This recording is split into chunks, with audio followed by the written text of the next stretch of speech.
Hello అండి. Catering style దొండకాయ 65 రోజంతా క్రిస్పీగా ఉండాలంటే ఖచ్చితంగా ఇలాగే చేయాలండి. టేస్ట్ అయితే సూపర్‌గా ఉంటుంది.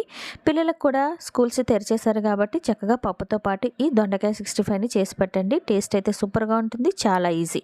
ఒక అర కేజీ దొండకాయలని మీకు నచ్చిన షేప్‌లో కట్ చేసుకొని కొంచెం అంత పసుపు, రుచికి సరిపడా ఉప్పు, అలాగే ఒక స్పూన్ జీలకర్ర పొడి, ధనియాల పొడి, అదేవిధంగా 2 స్పూన్ల కారం, 2 స్పూన్ల చికెన్ మసాలా పౌడర్, 8 స్పూన్ల వరిపిండి, 4 స్పూన్ల శనగపిండి, కొంచెం అంత వాము వేసుకొని ఫస్ట్ దీన్ని అంతటిని కలిపేసుకున్న తర్వాత కొంచెం అంత red food colour, half glass water వేసుకొని ఈ విధంగా ముద్దలా కలుపుకోండి.